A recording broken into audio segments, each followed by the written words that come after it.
A Black Executive Perspective. Look, man, they didn't get a chance to play chess. They had to play checkers. Let's talk about it, T. Openly and honestly. There was a lot of smart kids A there. Black Executive Perspective. Now, my story's not unique. There's thousands of professionals of color who have experiences like mine. A Black Executive Perspective. Whether you're aware of it or not, it's a topic that is often avoided. We'll discuss race and how it plays a factor and how we didn't even talk about this topic because we were afraid. A Black Executive Perspective. Queen Bee Syndrome is a term used to describe a workplace phenomenon in which a high-ranking female employee, usually a manager, initiates and excludes her female subordinates, often leading to hostile and uncomfortable work environments.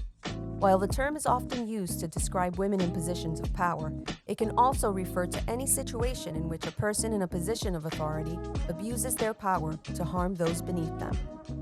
In this episode, Erica Bennett will help us understand the signs, symptoms, and how to avoid being a victim.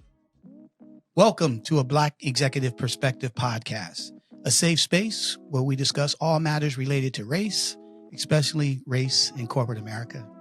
I'm your host, your guide, your maestro, your sensei, Tony Tidbit, and I've been in the corporate game for over 30 years, so we're here to break down those barriers, address the topic of race in the workplace. So in this episode, women's empowerment and the Queen Bee Syndrome, Erica Bennett will help us understand the Queen Bee Syndrome regarding women who pursue individual success in a male-dominating work setting by adjusting to a masculine culture and distancing themselves from other women, usually their junior counterparts. And listen, at the end of the day, we all know women in leadership positions almost always struggle to get to where they are. And one would assume that they would naturally support other women in the same quest. However, in many corporate environments, female leaders can intentionally and unintentionally make it more difficult for their female colleagues to achieve the same heights. And for the female Black executive, there exists even fewer opportunities for advancement and leadership. So how do the two experiences relate? How do they differ? How can women advocate for themselves in face of sexism from men and women? Erica Bennett, welcome to a Black Executive Perspective podcast. Thank you. And thank you for that wonderful intro. You know, Erica has been up since 6 o'clock in the morning working on a new launch that they're doing.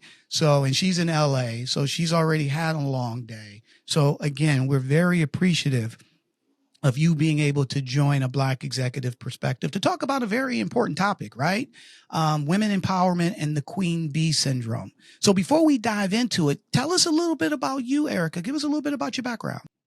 Tony, it's such an honor to be here, and thank you for having me. And, you know, my days start at 5 or 6 a.m. every day. So, you know, my body's sort of used to it. So I appreciate you having me on. I grew up in Seattle, Washington.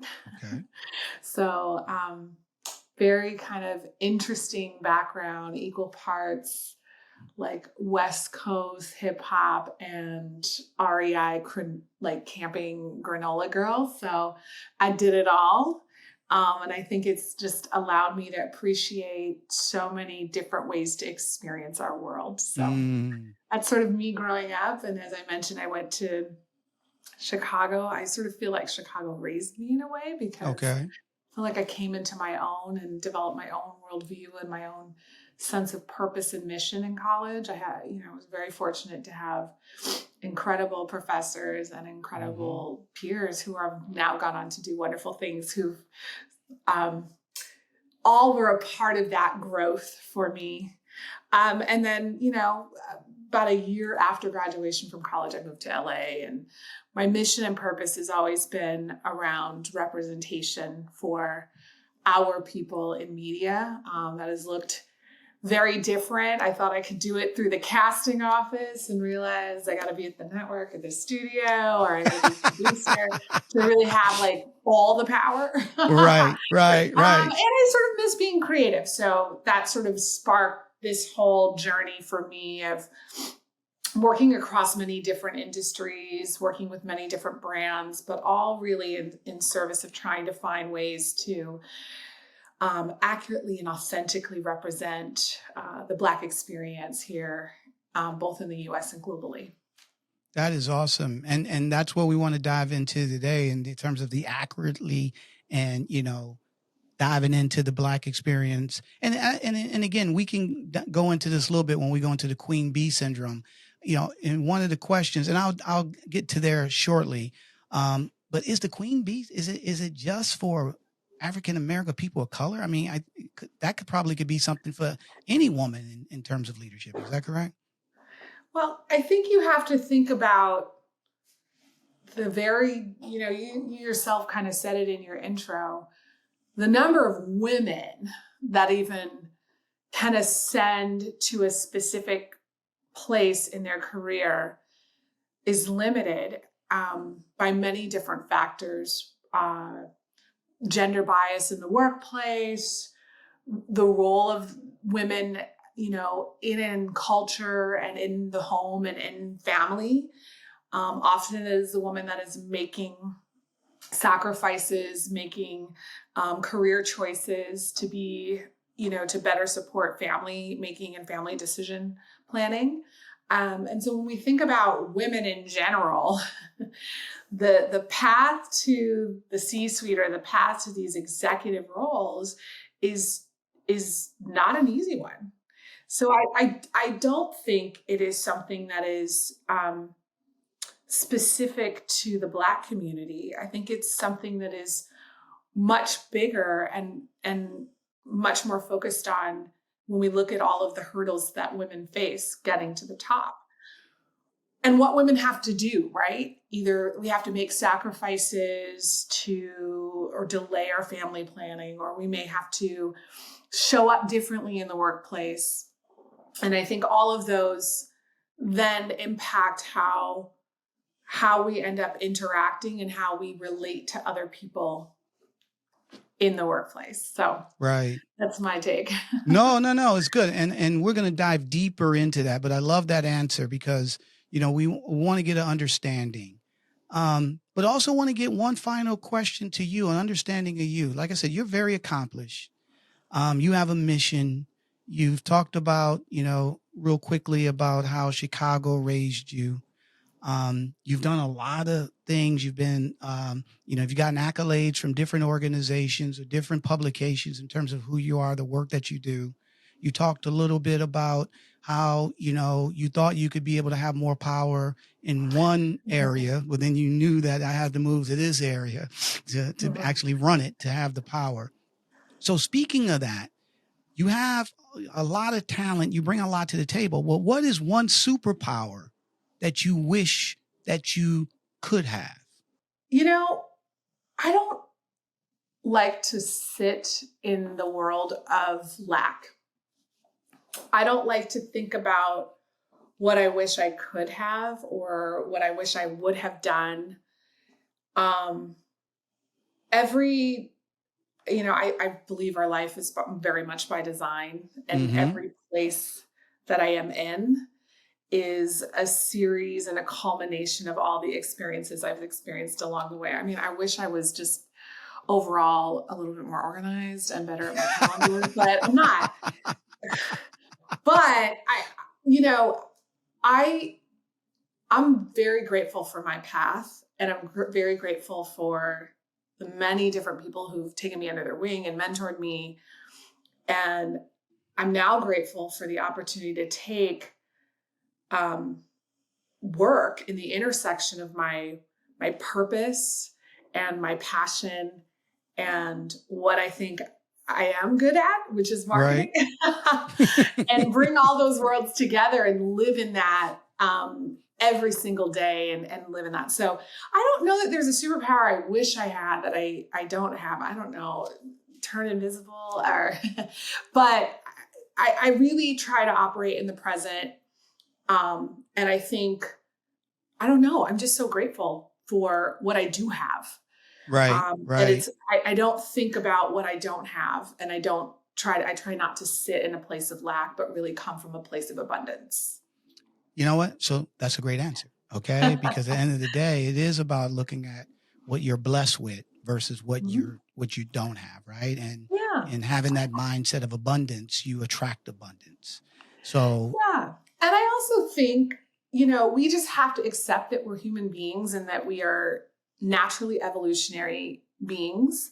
mhm, And I I am very open, very aware of where my blind spots are. And as a leader, I try to fill my team with other leaders who are complementary to me and complementary to each other. And so we all, as one team, fill in the blind spots. They're like a basketball team. If you've got somebody who's a really great long range shooter, you got to have a great rebounder on the other side, right? If you've got somebody who's really skilled at defense, you've got to have someone who's got hustle that can get back down the court for the fast break. So, I think it's just really important for leaders to think about the ways that you can surround yourself with expertise that you mhm, don't have. And in that way, again, it's not lack, it is understanding your blind spots, understanding where you might have expertise coming into the team that is just frankly better. And I think good mhm. leaders know that, and they build teams that way, and it creates pathways for other people to grow into their Exactly. roles. Mhm. Exactly. Well, listen, we kind of gotten into it a little bit, so I love it. I mean, I love the warm up into, going right into the episode. So, Erica, are you ready to have this conversation? I'm ready to have it. Bring it on, Okay, Tony. let's talk about it, my girl. Let's talk about it. So, one of the things I always want to do, because obviously there's terms that, it's like when you go to a company and everybody talks in acronyms, we got to get the AB blues, blues together. And you're like, what are they talking about? Right. So here, I always want to make sure that the audience follows along and understands. So can you define what is the queen bee syndrome? What does that mean?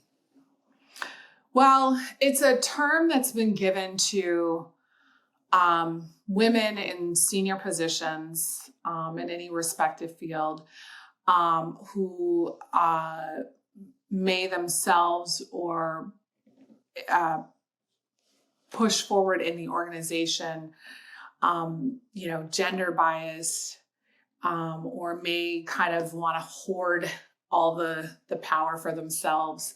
Mm-hmm. It's usually someone who's experienced quite a bit of success in their career, and it's typically used to describe women who are really trying to defend that position. Mm-hmm. So what that could look like is sort of holding back other people. Those are some of the behaviors that are typically associated with with a queen bee syndrome.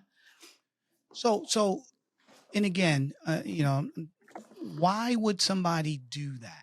Right? So, no, and let's just back up a little bit, because a few minutes ago, you said, Tony, all the things that women have to go through to get to where they want to be accomplished, right? They give up their families. They have to deal with, being one of the only few from a gender standpoint. They have to deal with, the stereotypes that people have already labeled on them, and we can keep going on and on and on. Mhm. And then they finally get there.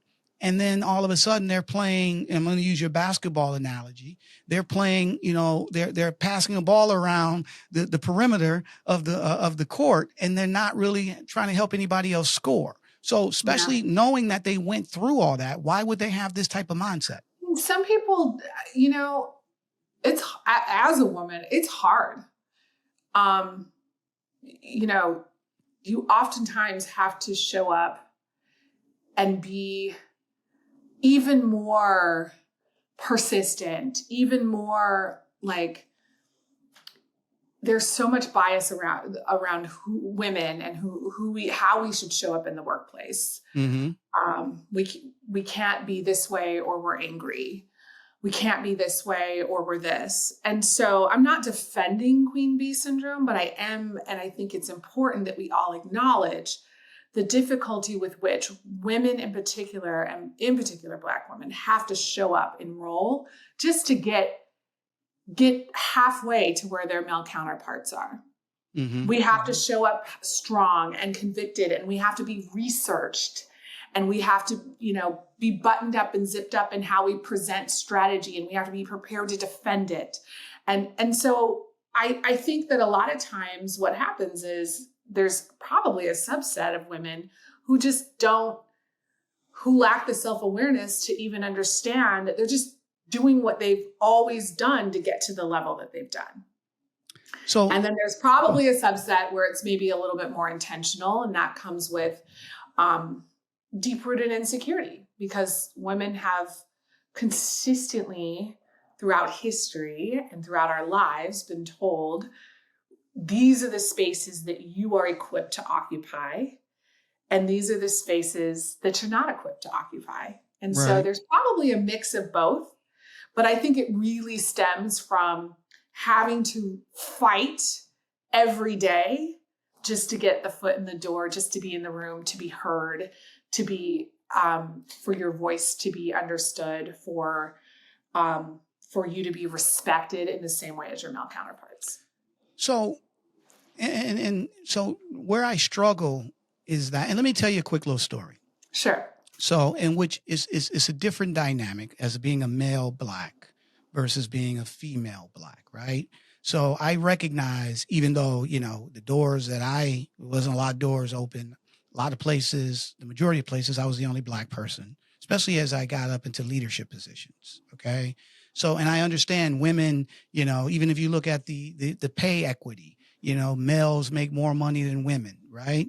And my wife, she works, but at the end of the day, my mindset is totally different than her mindset when it comes to our kids and stuff to that nature, in terms of her having a career. So it's not apples versus apples. Okay. Mm-hmm. So, however, I remember, and I'm just going to give you, my little story here.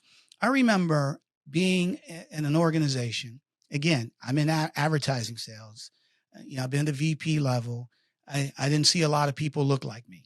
Okay. And I remember going to this event. No, I take that back. I remember this company was trying to recruit me to come over. And when I came over and I met with the chief revenue officer, there was another Black guy. All right. And he was a VP there. Right. And, and obviously, you know how it goes, right? When you go there and they're like, yeah, Joe works here too. So in other words, it's like, we got a Black VP too. All right. But whatever. Right. So I waved he waved at me, but then I saw the guy at some event, and I saw him. And again, there wasn't a lot of other people of color there. So I went up to him to have a conversation, and he was really standoffish. He was like, he had a force field around him. Like, he really didn't want to talk to me. But he was chatting with everybody else, but he didn't. And I'm not talking to people of color. He's talking to other, but he didn't really want to like warm up to me. And yeah. I was shocked at that, because in my position, I've always tried to help other people, either break into the industry, move up in the industry, provide counsel to them in terms of how to navigate the industry of corporate America. So I've seen that from a male standpoint. So where I struggle is when I get it that women have to go through a lot. However, knowing that you went through a lot, and let's just back up, because you just said something. You said earlier about how your blind spots, but your thing is about helping your team be able to play, helping them become leaders. You fought through, you had to bust down a lot of doors. You had to deal with a bunch of, so why are you more open to saying, hey, I'm going to bring people along, versus somebody else who's like, nah, work, figure it out yourself? Yeah. I mean, one, I've seen the value in it. I've seen the value in it. But two, I've done the work. I think that I always tell my team I work for them and not the other way around. So that sort of servant leadership is really critical. I think a lot of times people are giving these positions of power and they're not taught how to like actually be a good boss, actually be a good coach, and actually be a good mentor. And I think there is something so deep-seated and deep-rooted in terms of our own sense of self-worth, our own sense of value and purpose. And a lot of people just haven't done the work. They have not done the work on themselves. And so what you have are deeply insecure people, right, who've been told their entire life, you're not supposed to be here. We're going to make it so hard to get here. And then when they get into these positions of power, it becomes their undoing in a way, because all of their insecurities just come flowing out. I need to be at the top. I'm threatened by anyone else who might seem like they could take my position at any point in time. That just comes from just such a deep place of insecurity. And it's a place that I've just done the work on. I don't have it, or, I have my own insecurities, but with respect to team and bringing people along and allowing people to shine, it's, I have the mindset that I work for them anyway. So it allows me to approach it just differently. It really does. So how much of this is a character flaw? So in other words, that, people who are in leadership positions, right? At the end of the day, they're really out for themselves. They've never been a team-oriented individual versus people who are team-oriented individuals. No matter what position that they get, they're always going to be focused on the teams. So do you see, couldn't this be just, and I don't want to say it's only a character flaw, but could you see this being part of a character flaw? Absolutely, right? Absolutely. It can be a part of a character flaw. Listen, my approach to leadership is very different. And a lot of times people mistake my kindness for weakness. And so they try to exploit that and take advantage of that. So I realize that there are other consequences that come along with being principled in my approach to leadership and to bringing people along in their career journeys, right? And so it absolutely is it can be a character flaw on the other side of that, right? And it's we really have to start to examine what are the triggers, what are the inputs that are driving the insecurity that allow us to treat others the way that we treat them when we get to positions of power. And I had to do it myself. Early on in my career, I was a first-time VP and I had this team, and it came from a really good place, but I was a hard boss. I was tough. Mm-hmm. It came because I wanted this team to just be looked at and seen as the best. But the real underlying insecurity was I didn't want the department to fail. Mm-hmm. And once I understood that was about my own insecurity around failure, as opposed to, wanting to set everybody up for success, as I articulated, mm-hmm. It allowed me to show up in a different and more human way in the workplace. And I learned it later. I mean, I was tough for a couple of years. It was really hard to work for me. So when you say tough, like, what do you mean? Give me some examples of tough. I was just really tough in terms of, like, I wasn't mean or disrespectful or any of that. So it wasn't a disrespect thing, but I didn't create enough room for failure and growth and learning through failure.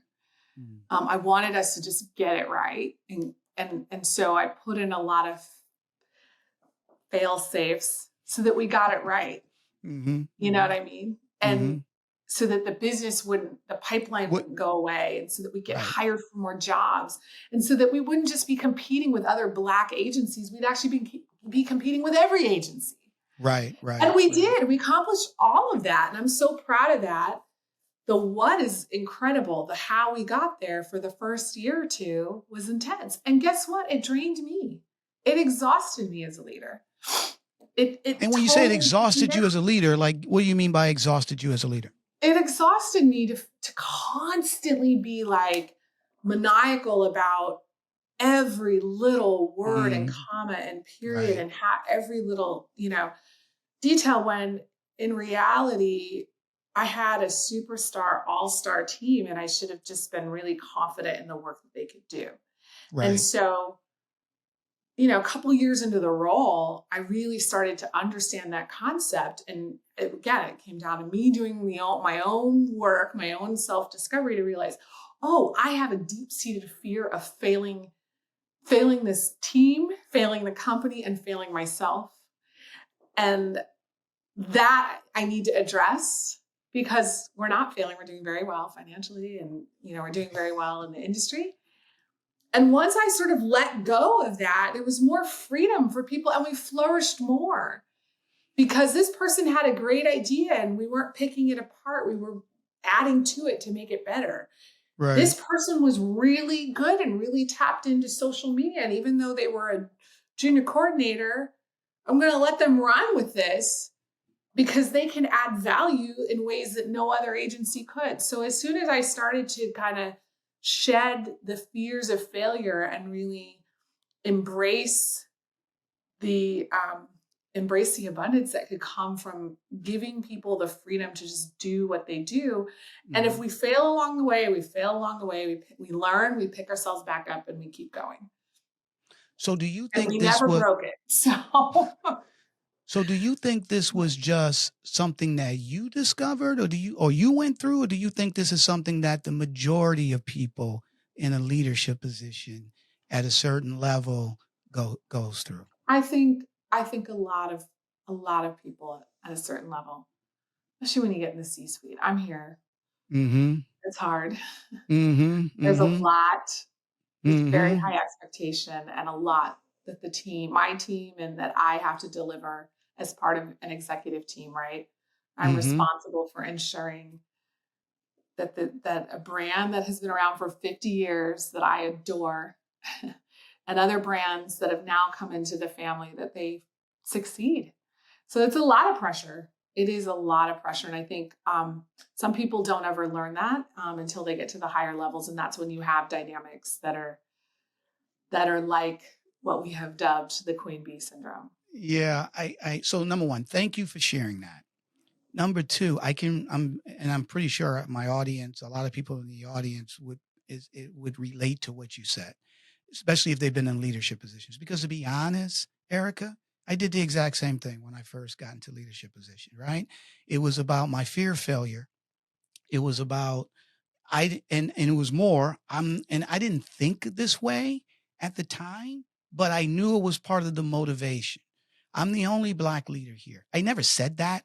I never, but I know, from a unconscious standpoint, it was part of the motivation, right? So I can't fail, right? And so what did I do? I micromanage. I don't want to say micromanage, but I didn't let my team fail, okay? And so I held their hands all the way through. And then to be fair, but to your point, there was an awakening. There was a reflection when I was like, you know what? They're smart, they're talented. Let them just do their thing and just trust them. And then when I was able to do that, that's when not only did we continue to grow, but they grew. And then they became VPs or whatever the case may be, right? So number one, I thank you for sharing that. But that's the point I want to get to. Is part of that because there's not a lot of black female CMOs. Okay. So is that the added pressure that you dealt with when you're working with your team? Yeah, I mean, we were an all black team when I first became a VP. We were all black, and yeah, there was so much of our racial identity was wrapped up into it, right? Like, and a lot of it was me really playing to bias. It was, well, they don't understand the power of the black dollar, which is very true. They expect us to operate in a certain way because we are an all black team. They expect for these things. And so I was really trying to demonstrate that you could have an all black team that was going to over deliver every time, that was going to just kill it. that was just as good or better as any agency, not just the Black agencies. Like those were the narratives I was trying to overcome. And because that was the first time I was really fully operating in my professional and personal mission, I had a high desire to make sure that the industry understood the importance and weight of the audience, and that they respected it, and that they honored it, and that the work I did was a forcing function for that respect and for that honor. So, I felt like very heavy on my shoulders. You're carrying a lot of stuff. I still feel that way, but time and experience has taught me that there are many different paths to the same outcome, and that, I still got to let my team grow and learn, even though there's pretty high stakes there. So based on, and again, thanks for sharing that, because that is a lot to carry. Okay. That's a lot to carry. And you talked about the different thoughts that, this is a Black team. So, the different narratives that people probably were thinking, or, different stereotypes that would probably, because it is an all Black team. So that's a lot to deal with. Okay. So it's interesting, right? Sometimes you work in an area where you're the only Black person. Then you work in an area where you're the Black team. Okay. And it carries so many different weights and thoughts. It really does. It's just amazing, right? So what would you recommend for the ladies that's out there that, let's be fair, they work their butt off? Let's just go back to what we talked about in the beginning. They deal with a lot. They overcame a lot to get to their position. How would you help them understand, or how would you help them not fall into the queen bee syndrome and be more about the entire team, and help other women be able to pull themselves up? I think you have to go inward first. I think that's what I ultimately had to do, was go inward. And when you say go inward, what do you mean? Go inward, I mean, self-examine, do the self-work, do the work internally to understand, what are my fears? What are my biases? What am I solving for as an individual, so that you can show up as your best self? I don't think I would have gotten to a place where how I operate now if I didn't go inward and understand, okay, this is about your fear of failure, or this is about you carrying more on your shoulders than you actually need to. This is an industry issue, and you don't need to take the whole entertainment industry and put it on your back and march it down the road. That through consistent, meaningful work across a variety of different entertainment properties and projects, you can actually show that iteratively, versus let's just try to take on the whole problem all at once. So it was a lot of self-work and self-reflection. And then it's continued self-awareness as I ascend. I'm constantly checking for biases, and I'm not perfect. I still have them. I'm constantly checking for my insecurities. I'm still have them. I'm not perfect. But I think if you understand, like I said, to be human is to be evolutionary. So that's the first step, is to go inward. And the second step is to leave room for failure. And you've got to just be comfortable with falling down 1,000,000 times, and be just as comfortable with getting up 1,000,001 times. And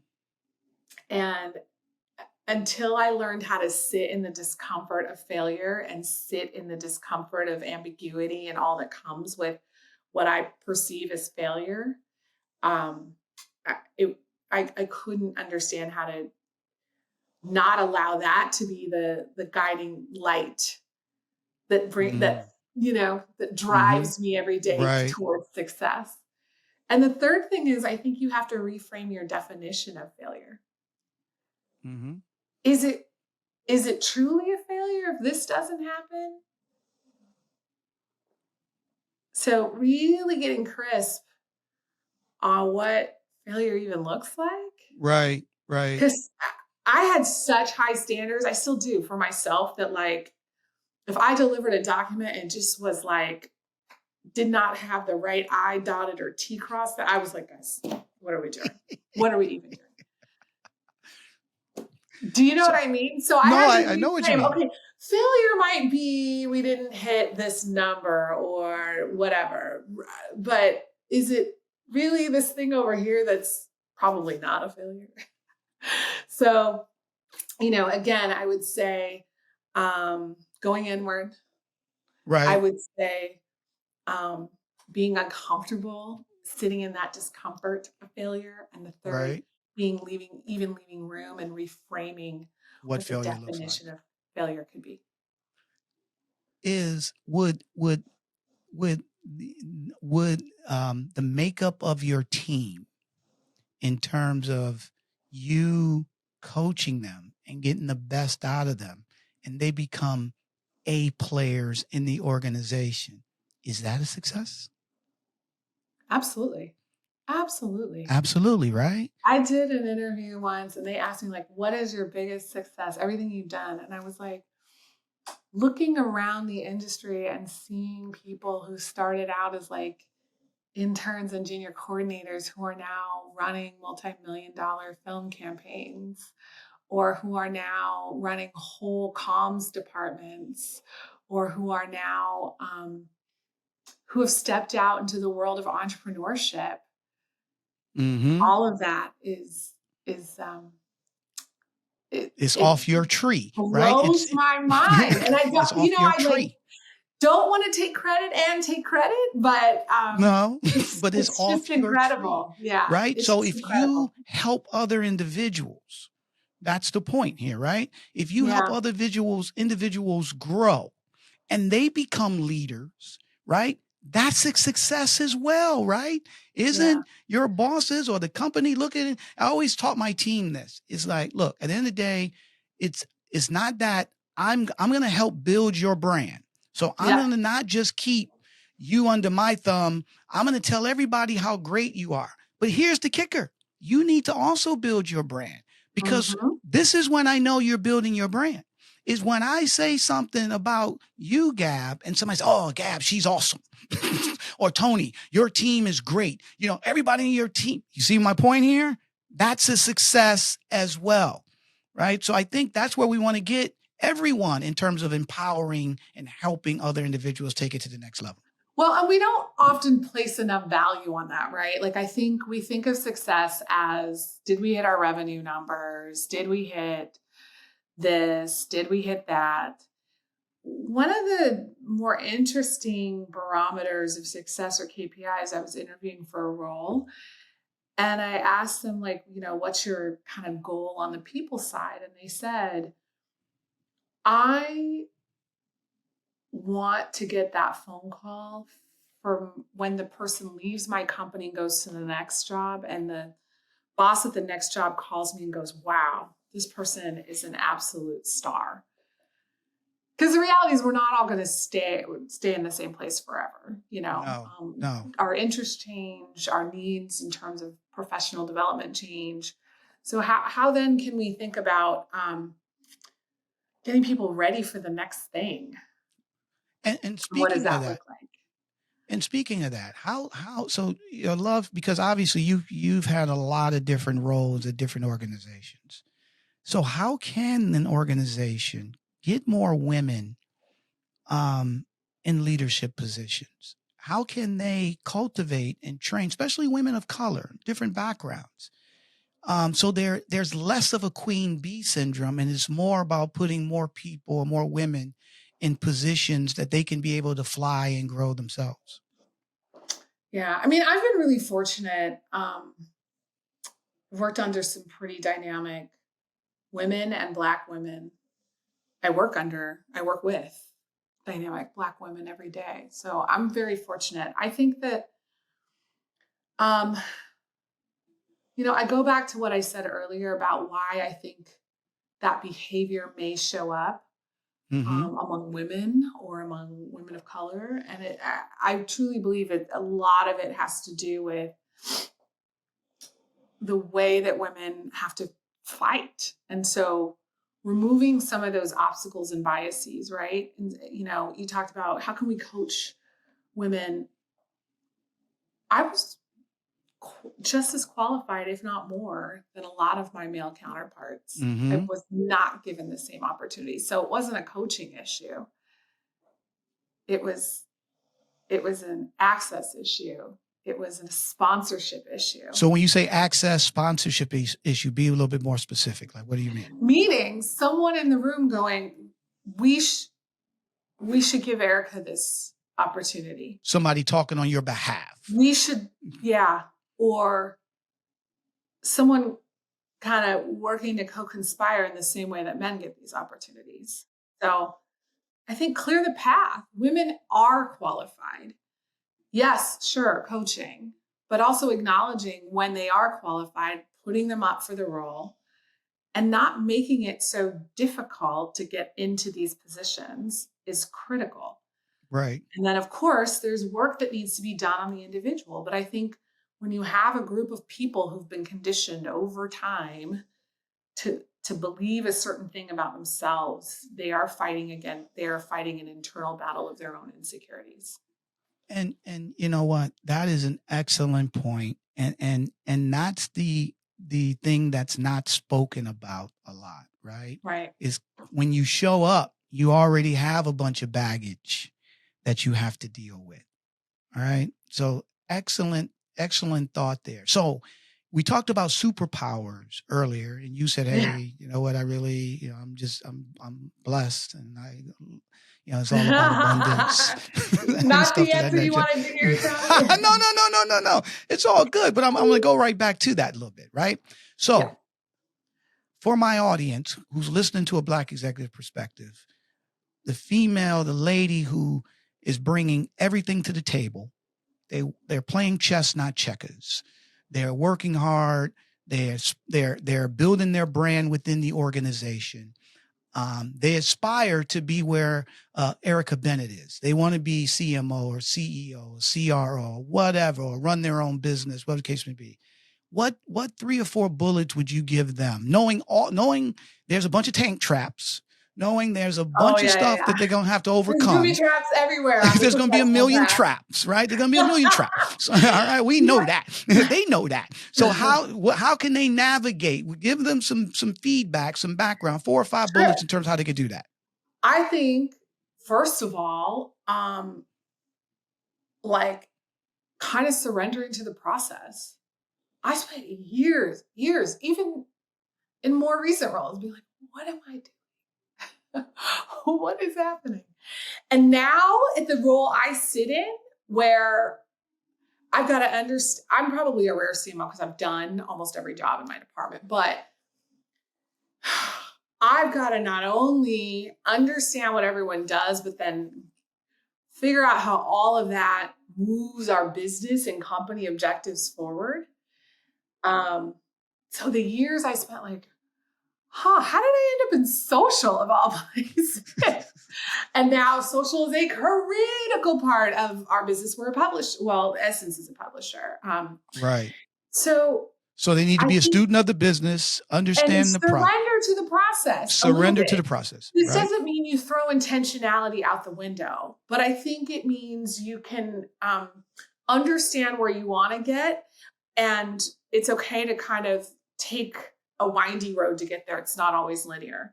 Correct. A really great mentor of mine said, you should be thinking of your career like a suitcase. So if you're a CMO, what are the things in each pocket and in each part of the compartment of the suitcase do you need in order to tell a story? So I maybe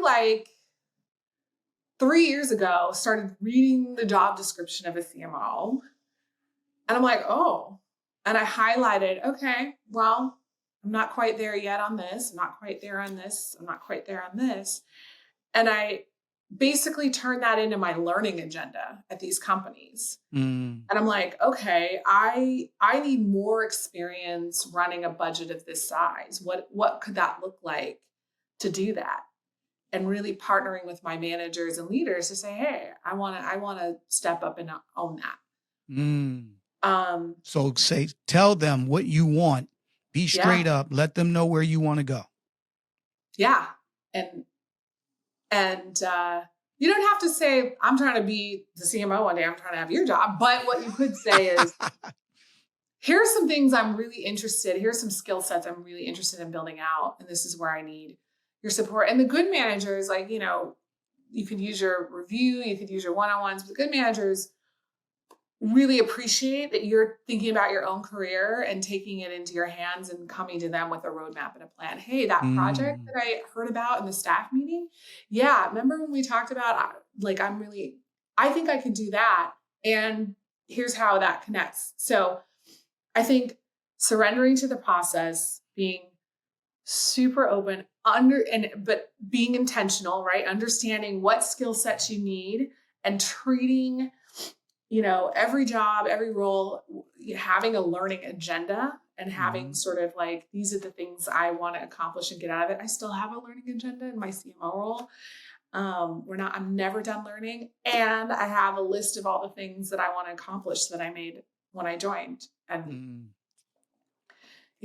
scratching those off slowly but surely. And then I think, understanding when it's time to go and understanding when you're just really uncomfortable.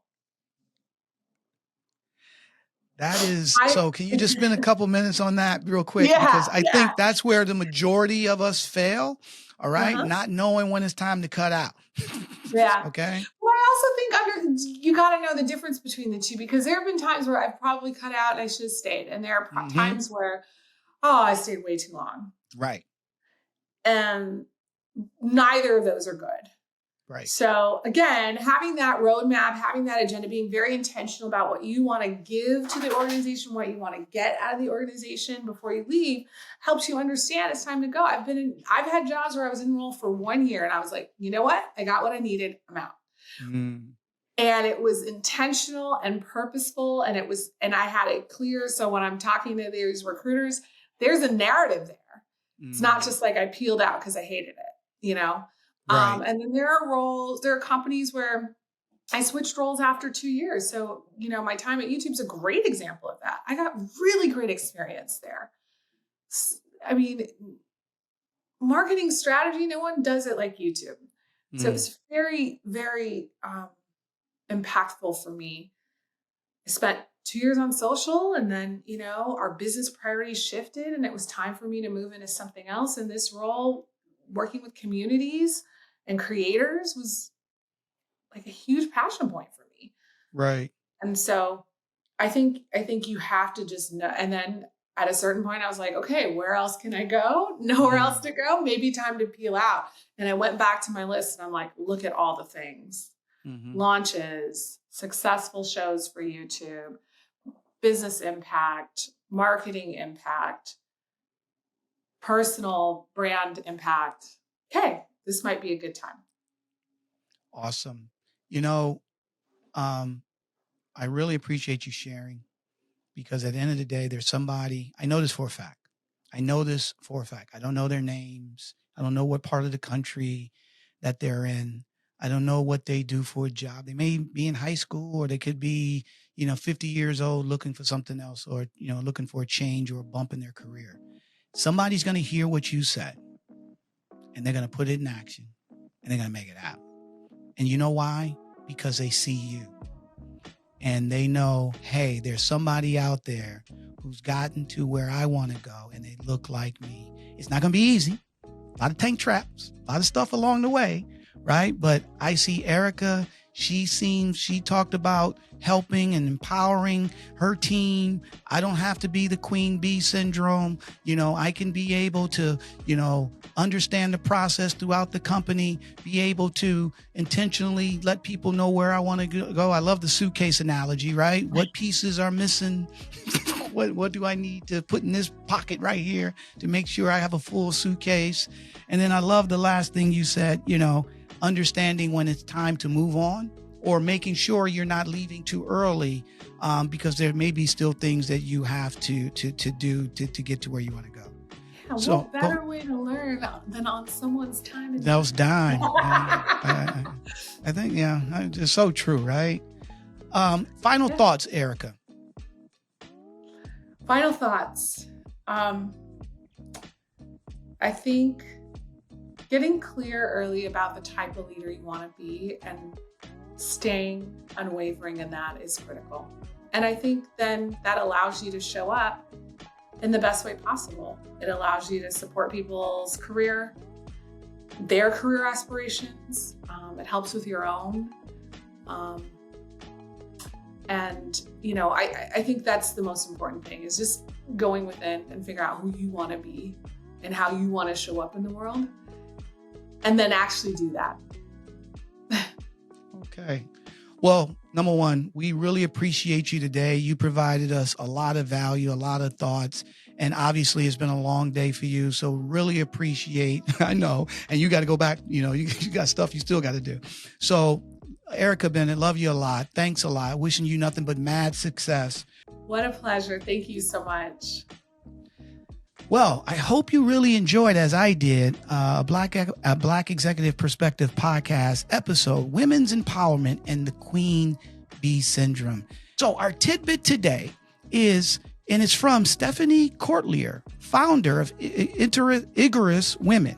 And Stephanie said, I've always subscribed to the belief that the best leader is not the one who has the most followers, but the one who creates the most leaders. I strive every day to create a more conscious, confident, and soulful leaders who in return will build a better world for us all. And that's by Stephanie Courtlier. So I hope you enjoyed this session of Women's Empowerment and the Queen Bee Syndrome. Please leave us some feedback. Let us know that you really like this. This was horrible. Tony, you should have just let her talk by herself, right? Give us all type of feedback, right? What's some of the things that you learned today? What questions do you still have, right? What's some solutions that you may have in terms of the Queen Bee Syndrome and women's empowerment? So please provide us your thoughts and feedback at a blackexecutiveperspective.com. And then what we'll do in our next episode, we'll go through that feedback, answer your questions, and eventually we're going to have you come on and join me here as a guest on a blackexecutiveperspective.com. So just recognize you can always find a Black Executive Perspective podcast wherever you get your podcast. Come back and join us and let's talk about it. Thank you for tuning in to this episode of TonyTidbit, a Black Executive Perspective, and for joining in today's conversation. With every story we share, every conversation we foster, and every barrier we address, we can ignite the sparks that bring about lasting change. And this carries us one step closer to transforming the face of corporate America. If today's episode resonated with you, consider subscribing and leaving us a rating or review on Apple Podcasts, Spotify, or wherever you get your podcasts. Share this episode with your circle, and with your support, we can reach more people and tell more stories.